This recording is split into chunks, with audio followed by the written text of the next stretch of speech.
రాజుగారు ఈ రోజు స్వీట్ అండ్ స్నాక్స్ లో మీరు బ్రెడ్ పుడ్డింగ్ చేయబోతున్నారు. అవునండి. సో పుడ్డింగ్స్ అంటే ఇష్టం లేని వాళ్ళు అంటూ ఉండరు, అందరికి చాలా ఇష్టం.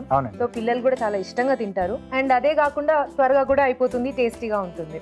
మరి బ్రెడ్ కాంబినేషన్ లో పుడ్డింగ్ ఎలా ఉంటుంది రాజుగారు? కొంచెం వెరైటీగా ఉంటుంది. అంటే జనరల్ గా కొన్ని పుడ్డింగ్స్ లో మనం ఏంటంటే స్పాంజ్ కేక్లు కానీ ఇలాంటివి యూజ్ చేస్తుంటాం. సో ఇక్కడ మెయిన్ ఏంటంటే బ్రెడ్ బేస్ లో చేసుకుంటాం. సో కొంచెం వెరైటీగా బాగుంటుంది. ఓకే, స్టార్ట్ చేసేద్దాం. బ్రెడ్ పుడ్డింగ్ తయారు చేసుకోవడానికి కావాల్సిన పదార్థాలు ఏంటో చూద్దాం. బ్రెడ్ పుడ్డింగ్ తయారు చేసుకోవడానికి కావాల్సిన పదార్థాలు: బ్రౌన్ బ్రెడ్ స్లైసులు 4, పాలు 1/2 లీటర్, పంచదార 1/2 కప్పు, కస్టర్డ్ పౌడర్ 1/2 కప్పు, తరిగిన డ్రై ఫ్రూట్స్ 1/2 కప్పు. సో రాజుగారు పుడ్డింగ్ స్టార్ట్ చేద్దామా? ఓకే అండి.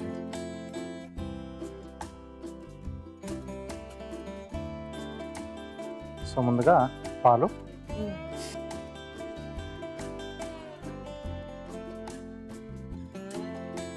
సో ఇక్కడ కొంచెం మనం పచ్చిగా ఉండే పాలే తీసుకుంటాం కదా రాజుగారు, ఎలాగో మనకి మళ్ళీ ఉడుకుతాయి కదా. అంటే నేను ఆల్రెడీ కాచి పెట్టాను. సో కాచి చల్లార్చిన పాలు ఇవి.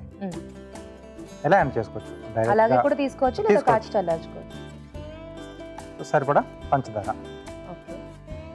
సో ఇక్కడ ఏంటంటే బ్రెడ్ ఇక్కడ నేను బ్రౌన్ బ్రెడ్ తీసుకున్నాను, లేదా మనం మిల్క్ బ్రెడ్ కానీ లేదా శాండ్విచ్ బ్రెడ్ కానీ దేంతోనైనా చేసుకోవచ్చు.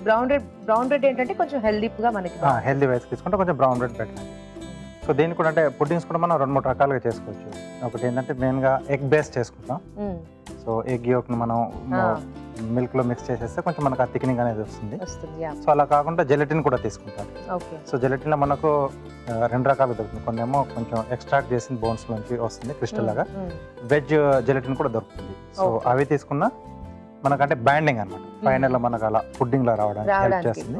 ఇక్కడ మనకు ఆ బైండింగ్ కొరకు నేను ఇక్కడ కస్టర్డ్ పౌడర్ తీసుకుంటున్నాను. సింపుల్ మెథడ్ చూపిస్తున్నాను. ఓకే, బెటర్ కదా రాజుగారు, అంటే కస్టర్డ్ వల్ల మనకు ఆ టేస్ట్ అంతా కూడా ఫ్లేవర్. చాలా మంది కస్టర్డ్ కూడా చాలా ఇష్టం కదా కస్టర్డ్ అంటే. సో ఇలా అయినా తీసుకోవచ్చు, లేదా కస్టర్డ్ పౌడర్ ఇంట్లో లేకపోయినా కార్న్ ఫ్లోర్ అని యూజ్ చేసుకోవచ్చు. కార్న్ ఫ్లోర్ లో మనకు ఆ ఫ్లేవర్, అది ఆ ఫ్లేవర్ మనం అడిషనల్ గా మళ్ళీ యాడ్ చేసుకోవాలి. ఇందులో అయితే అక్కర్లేదు. సో దీంట్లో కూడా వెనిల్లా ఫ్లేవర్ ఉంటుంది, తర్వాత స్ట్రాబెర్రీ ఫ్లేవర్ కూడా ఉంటుంది. చాయిస్ వాళ్ళకి ఏది కావాల్స్తే అది వేసుకోవచ్చు. సో ఇంకొక ఆప్షన్ మామూలుగా ఇప్పుడు మనకు మార్కెట్ లో మనకి ఇప్పుడు చైనా గ్రాస్ అని కూడా దొరుకుతుంది. సో మనకు చిన్నపిల్లలకి క్యూబ్స్ లా వేస్తాం కదా, జుజుబీస్ అని. సో అవి కూడా చేసుకుంటాం. అదైనా దీంట్లో యాడ్ చేసుకోవచ్చు, అంటే కొంచెం థిక్నింగ్ కోసం. ఓకే, సో ఇక్కడ పాలు మరుగుతున్నాయి కదండి, ఇంకా వాటర్ ఇస్తారా?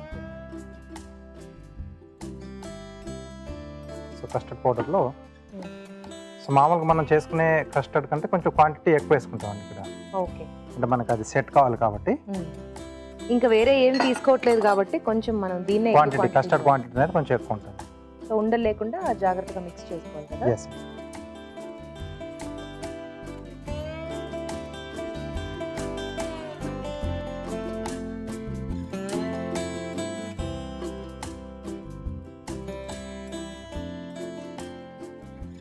ఇంకా ఎక్కువ వాటర్ వేసుకోకుండా కొంచెం మన అలాగే పేస్ట్ లాగే చేసుకోవాలి కదా రాజు గారు.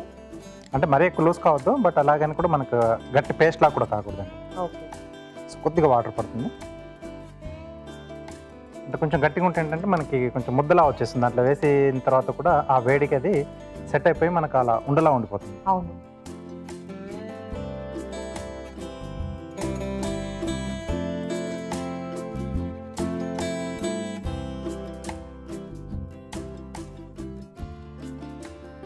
సో దీంట్లో వేసేసుకుని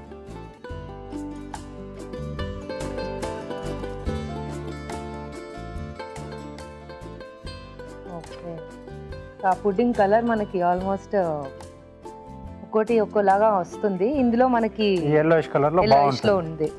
ఇంకా వేరే ఫ్రూట్స్ అవన్నీ ఏదన్నా ఒకవేళ వాళ్ళ ఇంట్రెస్ట్ కి యాడ్ చేసుకోవాలనుకుంటే చేసుకోవచ్చా రాజు? యాడ్ చేసుకోవచ్చు అండి. బేసిక్ గా మనకి ఇది పుడ్డింగ్ కి. సో దీంట్లో ఇక్కడ ఏంటంటే కొంచెం మధ్యలో నట్స్ తగిలితే బాగుంటుంది కాబట్టి ఇక్కడ డ్రై ఫ్రూట్స్ యాడ్ చేస్తున్నాం. సో అలాగే బ్రెడ్ కూడా కొంచెం క్రష్ చేసేస్తున్నాను నేను దీంట్లో. ఓకే. సో ఇక్కడ ఏంటంటే దీంట్లోనే మిక్స్ చేసేస్తున్నాను. బ్రెడ్ కొంచెం అంచులు కట్ చేసి క్రష్ చేసేస్తున్నాను. ఓకే. సో ఇక్కడ స్టవ్ ఆపేసి ఇది కాస్త చల్లారాలి. సో చల్లారిన తర్వాత మనం మిగతా ప్రాసెస్ చేసుకోవాలి కదా. ఇంకా ఇక్కడ అక్కడక్కడ కొంచెం మనకు ఆ ఉండలు అవి కనిపిస్తున్నాయి, కలిపేసుకుంటే పోతుంది, వెళ్ళిపోతుంది, ఈజీగా వెళ్ళిపోతుంది. ఓకే. సో రాజుగారు సరిపోతుందా? కొంచెం గోరువెచ్చగా ఉంది ఇది. సో ఇప్పుడు ఏంటంటే దీంట్లో మనం కట్ చేసి పెట్టుకున్న డ్రై ఫ్రూట్స్,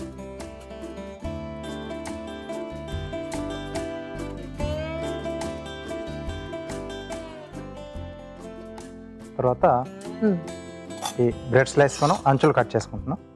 ఓకే. అంటే కొద్ది మందికి ఆ అంచులతో పాటు ఇష్టం ఉంటుంది, అంటే అది కొంచెం టేస్ట్ వేరేగా ఉంటాయి. అవును. సో అలా ఇష్టం ఉన్న వాళ్ళు డైరెక్ట్గా యాడ్ చేసేసుకోవచ్చు. ఓకే.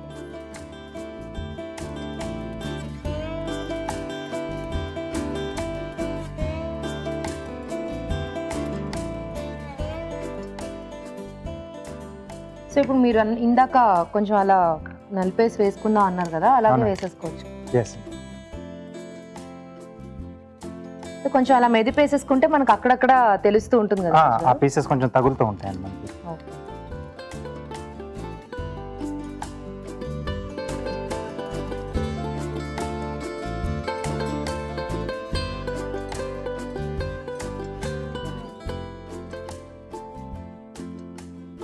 సో ఎలాగూ ఈ టైంకి మనకు కొంచెం అది దగ్గర పడిపోయి ఉంటుంది కాబట్టి ఎక్కువ బ్రెడ్ కూడా టోటల్గా అందులో డిప్ అయిపోయి సాఫ్ట్గా కాకుండా మనకు క్రంచిగా అలా తగులుతూ ఉంటుంది. ఇది కూడా కొంచెం మనం చిక్కగా చేసుకున్నాం కదా. అవును. సో ఇప్పుడు బాగా కలిపేసుకో. సో మళ్ళీ ఈ బ్రెడ్ కూడా కొంచెం దీంట్లో ఉన్న కొంచెం ఆ వాటర్ దాన్ని కొంచెం అబ్జర్వ్ చేసేస్తుంది బ్రెడ్.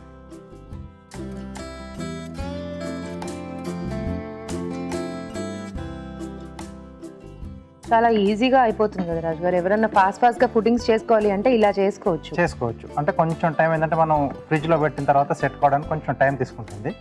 మెయిన్ ప్రాసెస్ అనేది కొంచెం ఈజీగా ఉంటుంది. మనం దీన్ని కొంచెం ప్రిజర్వ్ కూడా చేసుకోవచ్చు కదా, కొన్ని రోజులు ఫ్రిడ్జ్ లో ఉంచుకుని అలా. అంటే మిల్క్ బేస్ కాబట్టి కొంచెం ఓకే. అంటే మేబీ వన్ డే అలా చేసుకోవచ్చేమో. సో అంటే ఇలాంటి మనం పుడ్డింగ్స్ చేసుకునేప్పుడు ఏదైతే బౌల్ చేసుకుంటామో దాన్ని ముందుగా మనం కొంచెం డీప్ ఫ్రీజర్ లో చిల్లింగ్ చేసుకుంటే ప్రాసెస్ లో మనకు తక్కువ టైం పడుతుంది.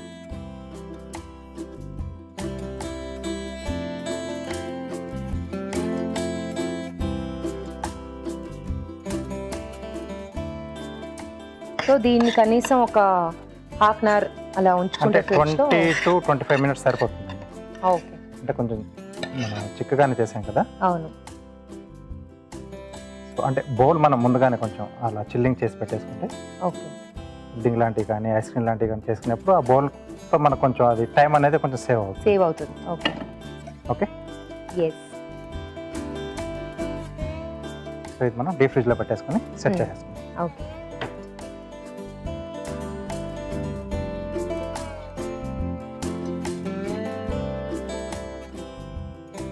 ఓకే. సో కొంచెం అది అలా చిల్ అవుతూ ఉంటుంది. ఆలోపు మనం కూడా కార్వింగ్ చేసేసుకున్నాం రాజు గారు. ఓకే. ఇన్వైల్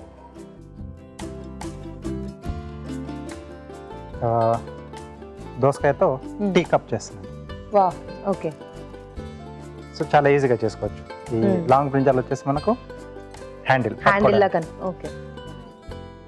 కలర్ కూడా కొంచెం కాంట్రాస్ట్ గా మనకు బాగుంటుంది. కొంచెం బేస్ కట్ చేసుకుంటాం.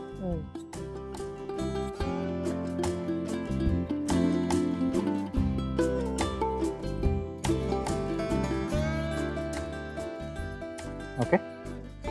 తర్వాత ఈ లోపల ఉన్న గుజ్జు మనకు అవసరం లేదు, అంటే కొంచెం గ్యాప్ టీ వేసుకోవడానికి తీసేస్తే మనకి అంటే ఆ బౌల్ షేప్ లో వస్తుంది. ఓకే. సో ఇలా వస్తుంది.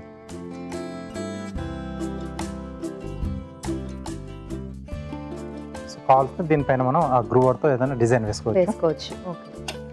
సో లాంగ్ బ్రింజాల్ కొంచెం ఇలా ఎక్కడైతే మనకు బెండ్ కావాలో కొంచెం ఫింగర్తో ఇలా నొక్కేసుకుంటే ఇంకొంచెం బెండింగ్ అనేది ఎక్కువ మనకి ఈజీగా వస్తుందండి.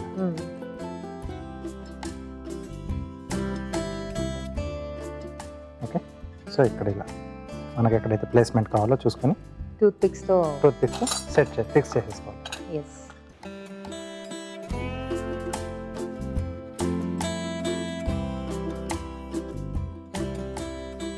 కొంచెం స్టార్టింగ్ స్టేజెస్ లో కార్వింగ్ స్టార్ట్ చేసే వాళ్ళు ఎవరన్నా ఉంటే ఇది ట్రై చేయొచ్చు.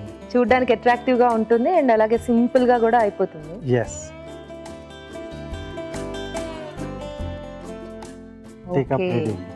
Very cute. మనం నిజంగా ఏదైనా డిషెస్ సర్వ్ చేసుకోవాలన్నా కూడా ఇందులో పెట్టి సాసెస్ ఇలాంటివి ఏమన్నా మనం వేసుకోవచ్చు. చట్నీస్ గానీ సాసెస్ ఏమన్నా దీంట్లో వేసుకోవచ్చు. సో ఓకే రాజు గారు, పుడింగ్ కూడా అయిపోయి ఉంటుందేమో చూద్దామా? ఓకే.